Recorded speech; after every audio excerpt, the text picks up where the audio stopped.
الحمد للہ وحدہ والصلاة والسلام علی من لا نبی بعدہ اما بعد۔ تاریخ امت مسلمہ جلد ثانی سے جو ہم نے پڑھنا شروع کیا تو یہاں اب حضرت امیر معاویہ رضی اللہ تعالیٰ عنہ کے بارے میں گفتگو چل رہی تھی۔ ایک تو حجر بن عدی رضی اللہ تعالیٰ عنہ کے قتل کے حوالے سے ڈسکشن پورا تفصیل کے ساتھ ہو چکا۔ اب دوسرا جو نقطہ جو ایک اور اعتراض کیا جاتا ہے وہ یزید کی ولی عہدی کے حوالے سے۔ تو اس میں کچھ ابتدائی بات شاید ہوئی تھی، لیکن اس کو ذرا ابتدا سے لے لیتے ہیں کہ ہر دور اندیش حکمران کی طرح حضرت معاویہ رضی اللہ تعالیٰ عنہ بھی چاہتے تھے کہ ملک اندرونی اور بیرونی طور پر مضبوط اور مستحکم ہو، اس لیے وہ نظام میں ایسی تبدیلیاں لانا ضروری سمجھتے تھے جن سے خانہ جنگی کا خطرہ ختم ہو جائے۔ اسی لیے انہوں نے عربوں کی سیادت و قیادت کو منظم اور مستحکم کیا تھا اور اپنی قبائلی طاقت پر زیادہ اعتماد کیا، جس کے باعث ناگزیر طور پر بنو امیہ کی بالادستی قائم ہوئی، کیونکہ وہاں پہ قبائلی سسٹم میں یہ ہوتا ہے کہ قبیلے والے ایک دوسرے کی ہی مدد کرتے ہیں، باہر والے ہوں تو ان کو وہ اس طرح سے توجہ نہیں دیتے۔ تو چونکہ عموماً انتقال اقتدار، یعنی انتقال کا مطلب منتقل ہونا، اقتدار کا منتقل ہونے کا مرحلہ خانہ جنگی کا محرک بنتا ہے۔ جب بھی ایک قوم سے دوسری قوم کی طرف، ایک قبیلے سے دوسری قبیلے کی طرف جائے گی تو اس میں لڑائی جھگڑا بہت ہوتا ہے، بڑے مسائل پیدا ہوتے ہیں۔ اس لیے حضرت معاویہ رضی اللہ تعالیٰ عنہ کو خطرہ تھا کہ ان کی وفات پر کہیں پھر کوئی بحران پیدا نہ ہو جائے۔ وہ انتقال اقتدار کو ایسے جھمیلوں سے دور رکھنا چاہتے تھے جو آرا کے تضاد اور مرکز گریزی کا سبب بنے، مرکز سے ہٹ جائیں گے لوگ۔ وہ دوسری مملکتوں کے انداز و اطوار میں سے بعض چیزیں نظریہ ضرورت کے تحت اختیار کرنے کے بھی قائل تھے، اور اس کی شرعی گنجائش بھی تھی، شریعت نے اس کی اجازت دی تھی۔ در یہ حالات، یعنی ان حالات میں اپنی حکومت کے 16ویں سال یعنی 56 ہجری میں حضرت معاویہ رضی اللہ تعالیٰ عنہ نے ایک غیر معمولی قدم اٹھایا اور اپنے بیٹے یزید کو اپنا جانشین نامزد کر دیا۔ اگرچہ صحابہ کرام جیسی افضل شخصیات کی موجودگی میں ایک کمتر فرد کو جانشین بنانا عجیب تھا، مگر حضرت معاویہ رضی اللہ تعالیٰ عنہ دیکھ رہے تھے کہ ان کی حکومت کا اکثر دار و مدار بنو امیہ اور اہل شام کی طاقت پر ہے، پس اگر خاندان سے باہر کے کسی افضل شخص کو ولی عہد بنا دیا گیا تو یہ لوگ قبائلی عصبیت کی بنا پر اس سے برداشت نہیں کریں گے اور امت خانہ جنگی میں دوبارہ مبتلا ہو جائے گی۔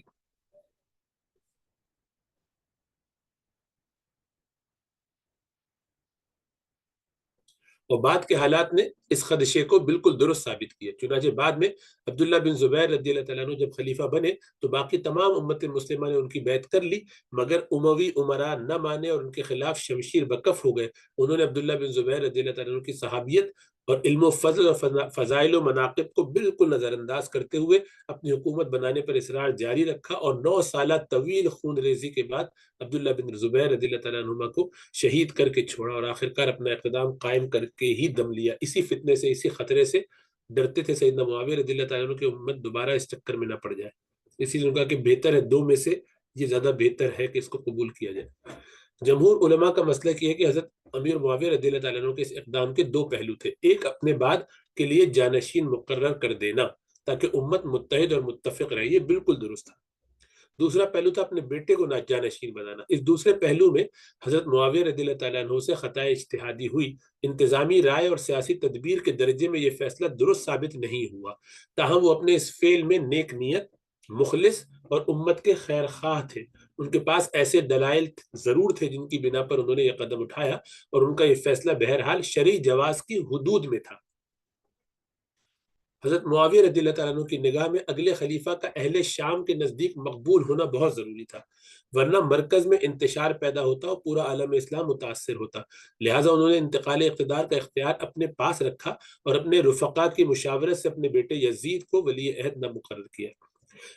اگرچہ اس طرح بات ملوکیت یا موروثی حکومت کی طرف جا رہی تھی، مگر حضرت معاویہ رضی اللہ عنہ سمجھتے تھے کہ اگر اصل مقصد یعنی شریعت کی بالادستی قائم رہے تو موروثی حکومت کی گنجائش ہے، کیونکہ اس کی ممانعت پر قرآن و سنت کی کوئی قطعی اور صریح نص موجود نہیں ہے۔ اللہ نے کہیں ایسا نہیں فرمایا کہ خاندان میں کسی کو میرٹ کے باوجود بھی حکومت نہ دی جائے، بلکہ قرآن میں تو یہ ہے کہ ان اللہ قد بعث لکم طالوت ملکا، کہ بے شک اللہ نے تمہارے لیے طالوت کو بادشاہ بنایا، اور وورث سلیمان داود، داؤد علیہ السلام کے وارث بنے حضرت سلیمان علیہ السلام حکومت میں۔ جیسے قرآنی نصوص سے فی نفسی ملوکیت یعنی بادشاہی اور موروثی حکومت، باپ کے بعد بیٹے کا بننا، حکومت اس طرح کی قائم ہونا، اس کی رخصت ثابت ہوتی، جائز ہے۔ علامہ ابن خلدون رحمہ اللہ تعالیٰ حضرت معاویہ رضی اللہ تعالیٰ عنہ کے اس فیصلے کی وجوہ پر روشنی ڈالتے ہوئے لکھتے ہیں کہ جو چیز حضرت معاویہ رضی اللہ تعالیٰ عنہ کو دوسروں کی جگہ یزید کو ولی عہد بنانے کا محرک بنی، جس کی بنیاد پر انہوں نے فیصلہ کیا، وہ امت کے اتحاد و اتفاق کی مصلحت تھی۔ بنو امیہ کے ارباب حل و عقد اس پر متفق تھے۔ اس وقت وہ اپنے علاوہ کسی پر راضی نہیں تھے۔ وہ قریش کا سب سے مضبوط گروہ تھا اور اہل ملت کی اکثریت انہی سے تعلق رکھتی تھی، اس لیے حضرت معاویہ رضی اللہ تعالیٰ عنہ نے یزید کو ترجیح دی اور افضل کی جگہ غیر افضل کو چنا۔ یہ اتحاد اور اتفاق رائے کے لیے ہی کیا گیا تھا، جس کی شریعت میں بہرحال بہت اہمیت ہے۔ حافظ ابن کثیر رحمۃ اللہ علیہ لکھتے ہیں کہ حضرت معاویہ رضی اللہ تعالیٰ عنہ کی رائے یہ تھی کہ یزید خلافت کا اہل ہے۔ باپ کی بیٹے سے شدید طبعی محبت کے ساتھ ساتھ یزید کی دنیاوی شرافت، اس میں شہزادوں جیسی خصوصیات، عسکری امور سے واقفیت، ظاہری بات ہے پچھلے 25-30 سالوں میں ساری زندگی یہ سب دیکھا۔ ان کے والد 40 سال شام کے، پہلے 20 سال گورنر رہے حضرت عمر فاروق رضی اللہ تعالیٰ عنہ نے جب ان کو بنایا تھا، اور یہ 20 سال اپنی اس پوزیشن پہ رہے۔ 10 سال حضرت عمر فاروق، یعنی 8 سال، اور اس کے بعد جو ہے مزید 12 سال۔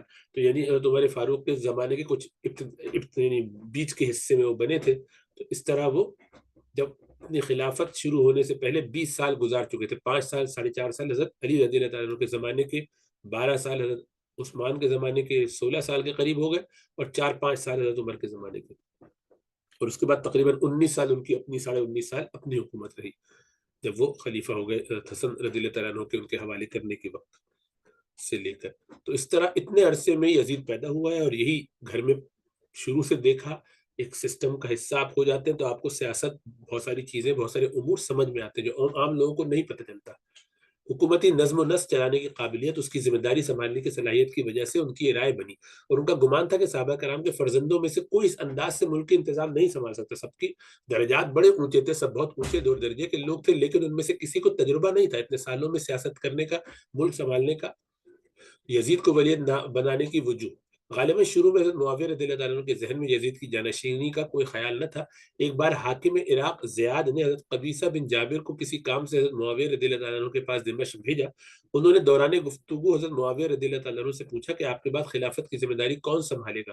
حضرت معاویہ رضی اللہ تعالیٰ عنہ نے فرمایا کہ معاملہ مسلمانوں کی جماعت کے درمیان رکھا جائے گا، یہ لوگ چن لیں گے قریش کے شریف النفس آدمی سعید بن العاص کو، یا حیا اور پرہیزگاری اور سخاوت میں قریش کے جوان عبداللہ بن عامر کو، یا شریف پیشوا حسن بن علی کو، یا قاری قرآن عالم دین اور حدود شریعت کے سخت پابند مروان بن حکم کو، یا مرد فقیہ عبداللہ بن عمر کو، یا ذہین و ہوشیار انسان عبداللہ بن زبیر کو۔ یعنی ان بزرگوں میں، ان بڑے لوگوں میں سمجھ رہے تھے کہ ان میں سے کوئی بھی بن جائے گا جس کو مسلمان بنا لے۔ یہ واقعہ حضرت حسن بن علی رضی اللہ تعالیٰ عنہ کی زندگی کا ہے، یعنی سن 39 ہجری میں یا اس سے کچھ پہلے کا۔ اس سے معلوم ہوتا ہے کہ اس زمانے تک حضرت معاویہ رضی اللہ تعالیٰ عنہ کے ذہن میں بھی امر خلافت کو شورائیت سے طے کرنے کے سوا کوئی اور بات نہ تھی، اور ان کے نزدیک خلافت کے حقدار دوسرے حضرات زیادہ تھے۔ حضرت معاویہ رضی اللہ تعالیٰ عنہ کو یزید کی جانشینی کا خیال حالات کی تبدیلی کے ساتھ بعد میں آیا، جسے غور و خوض کے بعد انہوں نے عملی جامہ پہنایا۔ غالباً سوچ و بچار کا یہ وقت سن 39 ہجری سے 52 ہجری تک ہے۔ اس دوران حضرت حسن رضی اللہ تعالیٰ عنہ دنیا سے رخصت ہو چکے تھے۔ ان سے محبت کے دعوے دار ان کی پالیسی کے برخلاف شورش پسندی کی طرف مائل ہو گئے تھے۔ کوفہ میں بغاوت کا خطرہ تھا۔ 51 ہجری میں حضرت حجر بن عدی جیسے بزرگ کی قیمتی جان اس کی نظر ہوئی۔ شاید ان حالات کے باعث حضرت معاویہ رضی اللہ تعالیٰ عنہ کو خلافت کا معاملہ مسلمانوں کی شورا کے سپرد کرنے پر اطمینان نہ رہا۔ اس دوران سن 50 ہجری میں یزید نے قسطنطینیہ کی مہم کی کمان کی، اور 51 ہجری میں امارت حج کی ذمہ داری بھی سنبھالی، جس سے امیر معاویہ رضی اللہ تعالیٰ عنہ کو اطمینان ہوگا کہ بیٹے میں قیادت کی صلاحیت ہے۔ ان پہلوؤں کو سامنے رکھ کر انہوں نے یزید کو جانشین بنانے کا فیصلہ کر لیا، اور اس بارے میں بعض امراء سے مشورہ بھی کیا۔ یہ نوٹ اہم ہے کہ مشہور ہے کہ یزید کے ولی عہدی کا خیال ذاتی مفادات پر مبنی تھا، اور حضرت معاویہ رضی اللہ تعالیٰ عنہ نے حضرت مغیرہ بن شعبہ رضی اللہ تعالیٰ عنہ کے بہکانے پر یزید کو ولی عہدی کا فیصلہ کیا۔ مگر یہ بات بالکل بے بنیاد ہے، کیونکہ حضرت مغیرہ بن شعبہ رضی اللہ تعالیٰ عنہ کی وفات سن 50 ہجری میں ہوئی، اور یزید کی ولی عہدی کا مسئلہ سن 56 میں شروع ہوا۔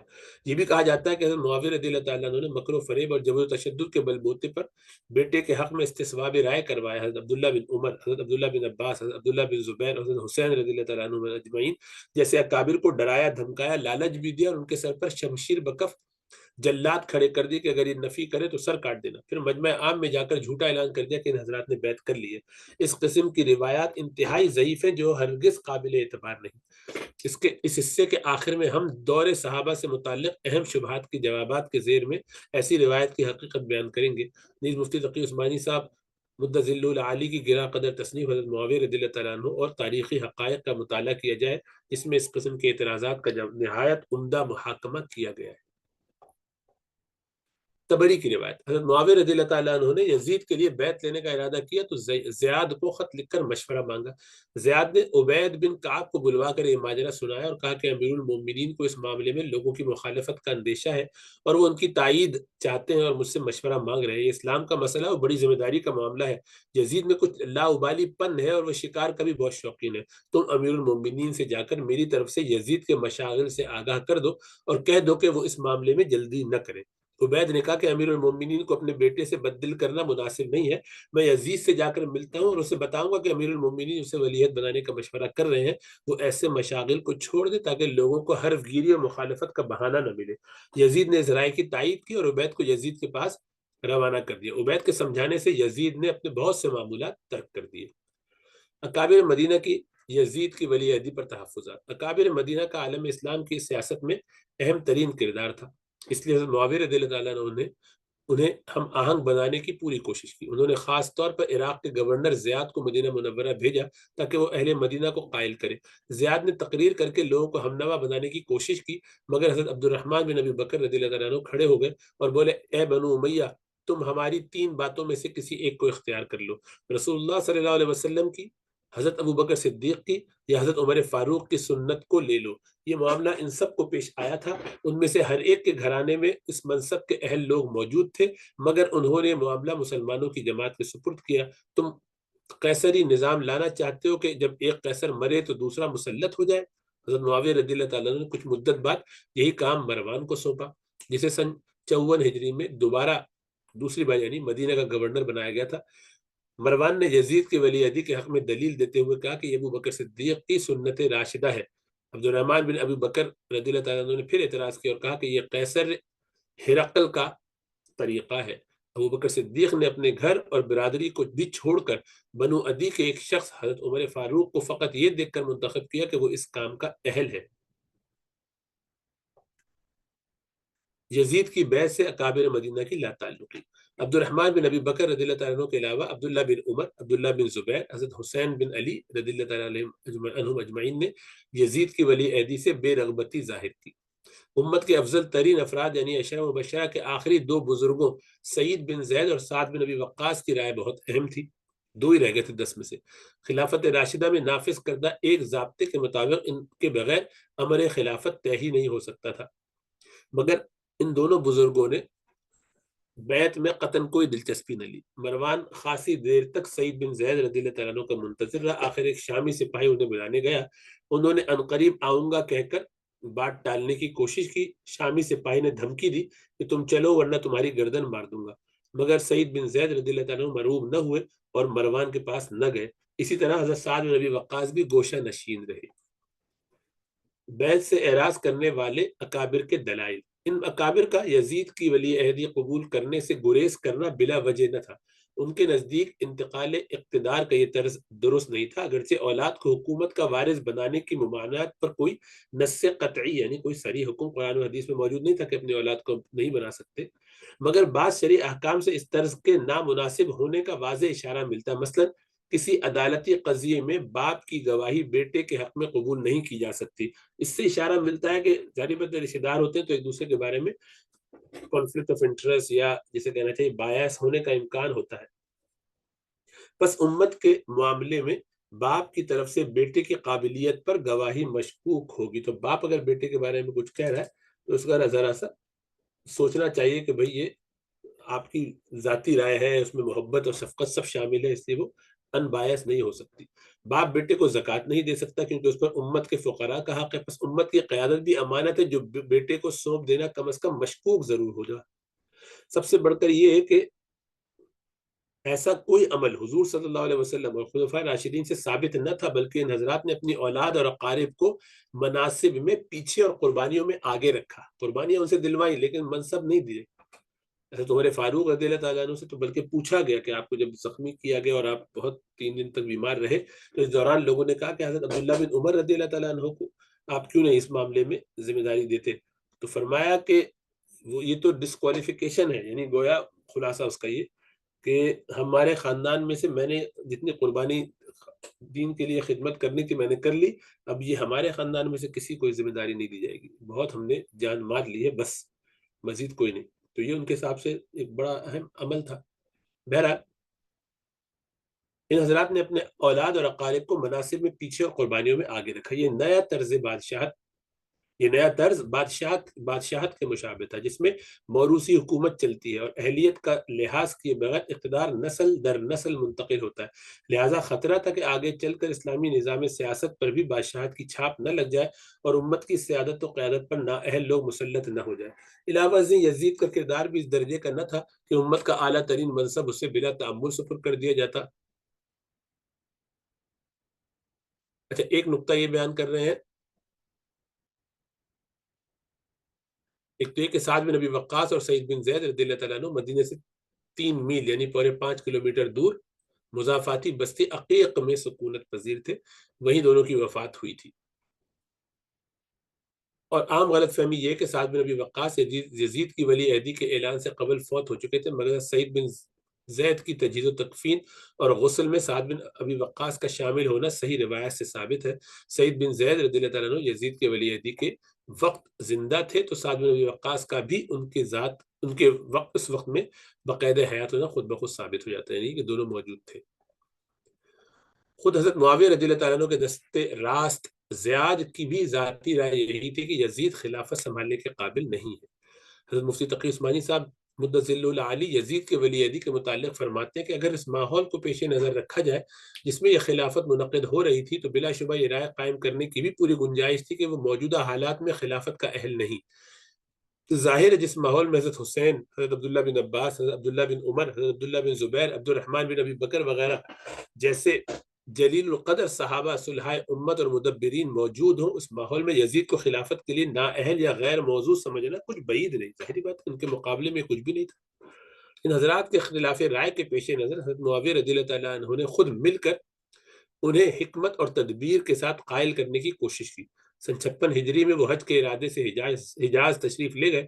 اس وقت تک حضرت سعید بن زید اور حضرت سعد بن ابی وقاص دونوں وفات پا چکے تھے، اس لیے حضرت معاویہ رضی اللہ تعالیٰ عنہ کی توجہ دیگر حضرات کی طرف تھی، جن میں عبداللہ بن عمر، عبداللہ بن زبیر، عبد الرحمن بن ابی بکر اہم ترین تھے، مگر یہ تینوں یزید کی بیعت سے بچنے کے لیے مسجد حرام میں پناہ لینے مکہ روانہ ہو گئے۔ حضرت معاویہ رضی اللہ تعالیٰ عنہ بھی ان کے پیچھے مکہ پہنچے۔ حضرت عبداللہ بن عمر سے ملاقات ہوئی اور فرمایا کہ ابن عمر، آپ کہا کرتے تھے کہ آپ کو ایک رات بھی کسی حکمران کے بغیر گزارنا پسند نہیں، دیکھیے اب آپ کہیں کچھ ایسا نہ کر بیٹھے کہ مسلمانوں میں انتشار اور فتنہ اور فساد پیدا ہو جائے۔ انہوں نے جواب دیا، بیٹے گزشتہ خلفاء کے بھی تھے، آپ کا بیٹا ان سے بڑھ کر نہیں ہے۔ انہوں نے اپنے بیٹوں کے لیے وہ نہ سوچا جو آپ اپنے بیٹے کے لیے سوچ رہے ہیں۔ جہاں تک مسلمانوں میں انتشار اور فساد پھیلانے کی بات ہے تو میں ایسا کرنے والا نہیں، جب لوگ ایک فیصلے پر متفق ہو جائیں گے تو میں بھی ان میں شامل ہو ہی جاؤں گا۔ عبداللہ بن زبیر رضی اللہ تعالیٰ عنہ سے گفتگو ہوئی، انہوں نے فرمایا کہ ایک ہی وقت میں دو افراد کی بیعت کیسے ہو سکتی ہے، یعنی ایک ہی وقت میں آپ کی بھی بیعت کریں اور آپ کے بیٹے کی بھی۔ آپ خود ہی تو یہ حدیث روایت کرتے ہیں کہ جب 2 خلیفوں کی بیعت ہو تو دوسرے کو قتل کر دیا جائے۔ حضرت حسین رضی اللہ تعالیٰ عنہ بھی اس فیصلے کے خلاف تھے۔ حضرت معاویہ رضی اللہ تعالیٰ عنہ کی ان سے بھی گفتگو ہوئی مگر کوئی ایک دوسرے کو قائل نہ کر سکا۔ اس کے بعد حضرت معاویہ رضی اللہ تعالیٰ عنہ ان حضرات کو ان کے حال پر چھوڑ کر شام تشریف لے گئے، کوئی جبر نہیں کیا، زبردستی نہیں کی، بس سمجھانے کی کوشش کی۔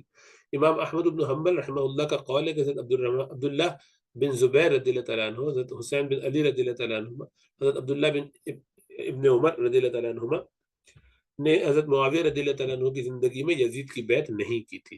حضرت معاویہ رضی اللہ تعالیٰ عنہ نے بھی انہیں چھوڑ دیا۔ عبد الرحمن بن ابی بکر کی وفات۔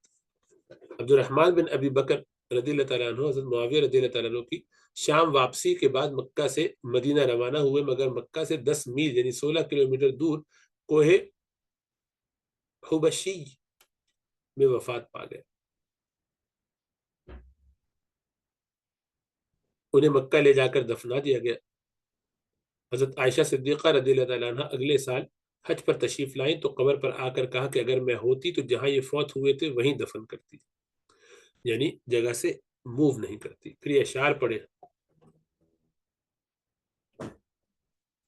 ہم جزیمہ کے دو رفیقوں کی طرح ایک طویل زمانے تک ساتھ رہے، یہاں تک کہ کہا جانے لگا کہ یہ دونوں کبھی جدا نہیں ہوں گے۔ وَكُنَّا كَنَدْمَانَيْ جَزِيمَةَ حِقْبَةً مِنَ الدَّهْرِ حَتَّى قِيلَ لَنْ يَتَصَدَّعَا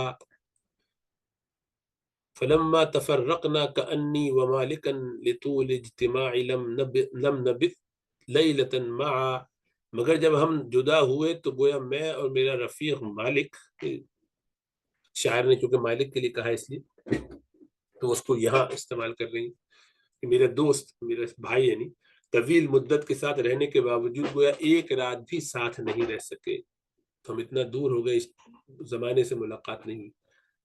عمر بن حزم رضی اللہ تعالیٰ عنہ کا اختلاف اس رائے کے بارے میں، نصیحت اور حضرت معاویہ رضی اللہ تعالیٰ عنہ کا جواب۔ دیگر حضرات کو بھی یزید کی ولی عہدی پر تحفظات تھے، مثلا حضرت عمر بن حزم انصاری رضی اللہ تعالیٰ عنہ نے مدینہ سے دمشق جا کر حضرت معاویہ رضی اللہ تعالیٰ عنہ سے یزید کے ولی عہدی کے بارے میں صاف صاف باتیں کی۔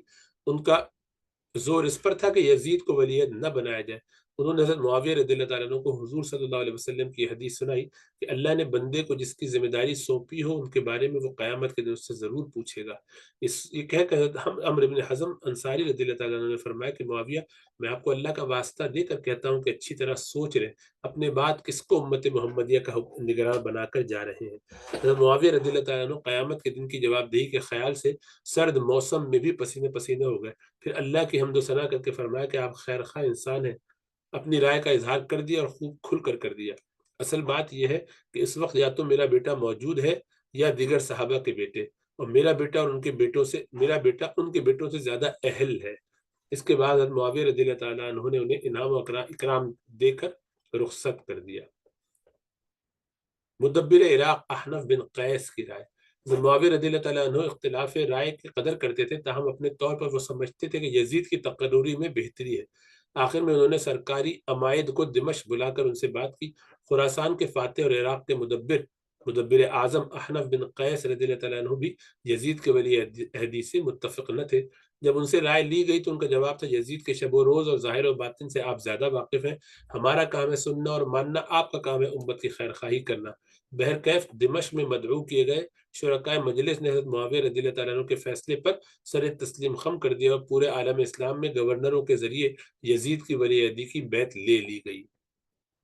یزید کی ولی عہدی اور جمہور علماء کا مسلک۔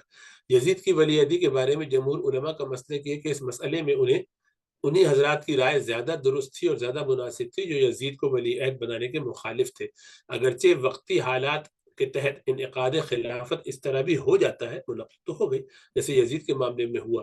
قاضی ابو بکر ابن العربی رحمہ اللہ فرماتے ہیں، یقیناً افضل یہ تھا کہ حضرت معاویہ رضی اللہ تعالیٰ عنہ اس قضیے کو شورا کے سپرد کر دیتے اور اپنے کسی رشتہ دار کو بھی اس کے لیے مقرر نہ کرتے، چاہے جائے کہ بیٹے کو، لیکن انہوں نے افضل صورت کو ترک کر دیا۔ مفتی تقی عثمانی صاحب حافظ اللہ جمہور کے موقف کے دلائل پیش کرتے ہوئے لکھتے ہیں کہ حضرت معاویہ رضی اللہ تعالیٰ عنہ نے تو بے شک اپنے بیٹے کو نیک نیتی کے ساتھ خلافت کا اہل سمجھ کر ولی عہد بنایا تھا، لیکن ان کا عمل ایک ایسی نظیر بن گیا، ایک ایسی مثال بن گیا جس سے بعد کے لوگوں نے نہایت ہی ناجائز فائدہ اٹھایا۔ انہوں نے اس کی آڑ لے کر خلافت کے مطلوبہ نظام شورا کو درہم برہم کر ڈالا اور مسلمانوں کی خلافت بھی شاہی خانوادے میں تبدیل ہو کر رہ گئی۔ بلا شبہ حضرت معاویہ رضی اللہ تعالیٰ عنہ کے عہد میں یزید کا فسق و فجور کسی قابل اعتماد روایت سے ثابت نہیں ہے، اس لیے اس کو خلافت کا اہل تو سمجھا جا سکتا تھا، لیکن امت میں ایسے حضرات کی کمی نہیں تھی جو نہ صرف دیانت و تقوی بلکہ ملکی انتظام اور سیاسی بصیرت کے اعتبار سے بھی یزید کے مقابلے میں بدرجہ بلند مقام رکھتے تھے۔ نوٹ مشہور یہ ہے کہ حضرت معاویہ رضی اللہ تعالیٰ عنہ نے یزید کی بیعت کے لیے صحابہ کی وفاداریاں رشوت دے کر خریدنے کی کوشش کی، ایسی اکثر روایت ضعیف بلکہ موضوع گھڑی ہوئی ہے۔ البتہ صحیح سند کی ایک دو روایت ہے، مگر ان کی حقیقت یہ کہ حضرت معاویہ رضی اللہ تعالیٰ عنہ کا ان بزرگوں کو عطیات اور ہدیے دینے کا معمول تھا۔ یزید کی ولی عہدی والے سال بھی ہدایہ ارسال کیے۔ کچھ مدت بعد جب یزید کی بیعت کا مطالبہ پیش کیا، جس کا در حقیقت اس حدیث سے کوئی تعلق نہ تھا، تو یہ غلط فہمی پھیل گئی کہ اچھا وہ رقم جو بھیجی گئی تھی سیاسی رشوت تھی، اس کا مقصد اس تحریک میں رہنمائی حاصل کرنا تھا۔ حالانکہ معاویہ رضی اللہ تعالیٰ عنہ کی ایسی کوئی نیت نہیں تھی، وہ تو ہر سال بھیجا کرتے تھے ہدیے، تو سبھی کو بھیجے۔ اگر خلافت کی ذمہ داری ان کو سونپی جاتی تو بلا شبہ وہ اس سے کہیں بہتر طریقے پر اہل ثابت ہوتے دیگر لوگ جو موجود تھے۔ یہ درست ہے کہ افضل کی موجودگی میں غیر افضل کو خلیفہ بنانا شرعاً جائز ہے، بشرطے کہ اس میں شرائط خلافت ہوں، اور وہ اس میں تھے کسی حد تک۔ لیکن افضل یہی ہے کہ خلیفہ ایسے شخص کو بنایا جائے جو تمام امت میں اس منصب کا سب سے زیادہ لائق ہو۔ نیک نیتی کے ساتھ بیٹے کو ولیعہد بنانا شرعاً جائز تو ہے، لیکن ایک طرف موضع تہمت ہونے کی وجہ سے، یعنی تہمت کی جگہ ہونے کی وجہ سے، اس وجہ سے لوگ الزام لگائیں گے، تہمت لگائیں گے، جو لگائی اب تک لگ رہی ہے، اس سے بچنا ہی بہتر ہے، اور شدید ضرورت کے بغیر ایسا کرنا اپنے آپ کو ایک سخت آزمائش میں ڈالنا ہے۔ اس لیے تمام خلفائے راشدین نے اس سے پرہیز کیا۔ ذاتی کردار کے لحاظ سے یہی یزید کی اہلیت۔ حضرت معاویہ رضی اللہ تعالیٰ عنہ کی رائے سے متفق ہو کر جن لوگوں نے یزید کی ولی عہدی کو قبول کیا، ان کا موقف بھی شرعی حدود سے باہر نہیں تھا۔ ولی عہدی کے شرائط کے لحاظ سے دیکھا جائے تو یزید کا عاقل، بالغ، مسلمان، تندرست قریشی ہونا ایسے حقائق ہے جن پر کسی دلیل کی ضرورت نہیں۔ وہ ایک جہادی مہم کا قائد اور امیر حج بھی رہ چکا تھا، جس سے اس میں جنگجوئی اور انتظام کی کسی نہ کسی درجے میں صلاحیت ثابت ہوتی تھی۔ بس اس کے ظاہری حالات کو دیکھتے ہوئے یہ مان لینے کی گنجائش بھی موجود ہے کہ وہ خلافت کا اہل تھا۔ جہاں تک یزید کی شراب نوشی اور دوسری بدکاریوں میں ملوث ہونے کا سوال ہے، تو جو روایات یہ ظاہر کرتی ہیں کہ حضرت معاویہ رضی اللہ تعالیٰ عنہ کی زندگی میں ان حرکتوں کا عادی تھا، وہ ضعیف اور درایتاً مشکوک ہے۔ یہاں اس میں شک نہیں کہ وہ قائدانہ لیاقت اور دینی تسلب میں اس دور کے دیگر قابل اور صالح لوگوں سے خاصے پیچھے تھا۔ اس میں تدبر کی بھی کمی تھی، طبیعت میں عجلت پسندی تھی، جلد بازی، غیر مستقل مزاجی اور لاؤبالی پن واضح تھا، جیسا کہ خلیفہ بننے کے بعد اس کے متعدد فیصلوں نے ثابت کیا۔ نیز وہ تفریحی مشاغل میں محتاط حد سے زیادہ مشغول رہتا تھا، جیسا کہ بعض روایات میں منقول ہے کہ حضرت معاویہ رضی اللہ تعالیٰ عنہ نے یزید کے پینے پلانے سے آگاہ ہو کر اسے مشورہ دیا کہ یہ مشغلہ لوگوں سے چھپ کر کیا کرو، نعوذ باللہ۔ اب یہ ایک روایت گھڑی ہوئی ہے لوگوں نے۔ ظاہر ہے ان روایات کو تسلیم نہیں کیا جا سکتا، کیونکہ یہاں الزام صرف یزید پر نہیں ہے، بلکہ ایک صحابی پر گناہ کبیرہ کی اجازت دینے کا الزام عائد ہو رہا ہے۔ ہم شروع میں اسلاف کا یہ اصول پیش کر چکے ہیں کہ صحابی پر تان کے لیے ضعیف روایت ہرگز قابل قبول نہیں ہے۔ دوسری طرف بعض روایت سے معلوم ہوتا ہے کہ یزید چاہے عابد و زاہد نہ صحیح، مگر دینداری سے عاری بھی نہ تھا، جیسا کہ محمد بن حنفیہ نے یزید کے بارے میں فرمایا۔ یہ حضرت علی رضی اللہ تعالیٰ عنہ کے صاحبزادے، حضرت فاطمہ کے علاوہ ان کی جو ازواج مطہرات تھیں ان میں سے، میں نے اسے نماز کا پابند، خیر کا طلبگار، فقہی مسائل پوچھنے والا اور سنت کا اہتمام کرنے والا پایا ہے۔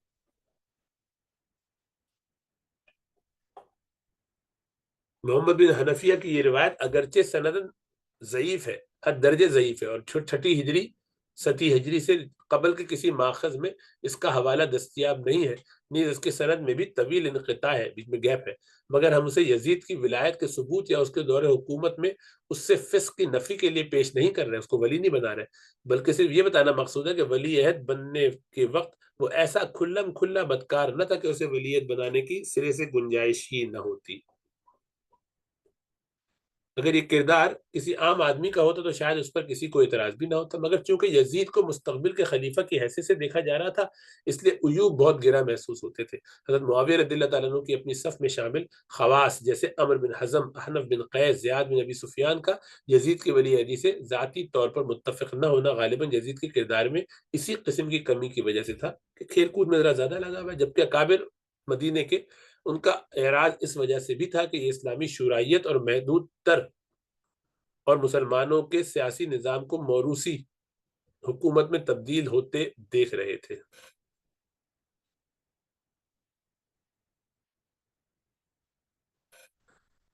ظاہر ہے کہ یزید کی کمزوریاں یقیناً امیر معاویہ رضی اللہ تعالیٰ عنہ سے پوشیدہ نہیں ہوں گی، مگر انہیں امید ہوگی کہ ذمہ داری کا بوجھ پڑنے کے بعد ان عیوب کا ازالہ ہو جائے گا۔ انہیں یہ بھی یقین ہوگا کہ نظام مملکت میں شامل اعلیٰ صلاحیتوں کے امراء و مشیروں کی رہنمائی یزید کو ہر قدم پر حاصل رہے گی، جس کی وجہ سے وہ غلط اقدامات سے محفوظ رہے گا۔ اس کے ساتھ ساتھ امیر معاویہ رضی اللہ تعالیٰ عنہ خود بھی یزید کو اپنے تجارب کی روشنی میں ایسی وصیتیں اور نصیحتیں کرتے رہے جس کے پیش نظر وہ ایک کامیاب حکمران بن سکتا تھا۔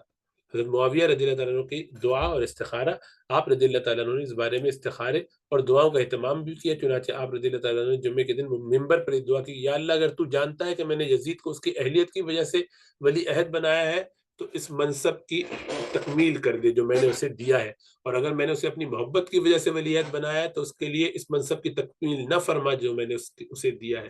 اس سے اندازہ لگایا جا سکتا ہے کہ حضرت معاویہ رضی اللہ تعالیٰ عنہ پورے اخلاص سے اور امت کی خیر خواہی کے تحت یزید کی ولی عہدی کا فیصلہ فرما رہے تھے، اور انہیں یزید کی کمزوریوں کے علم کے باوجود اطمینان تھا کہ وہ صحیح حکومت کرے گا، جس کے لیے وہ ضروری انتظامات کرتے ہوئے اسے دعاؤں وغیرہ قدر نصیحتیں اور قابل رفقا کا توشہ دے کر جا رہے تھے۔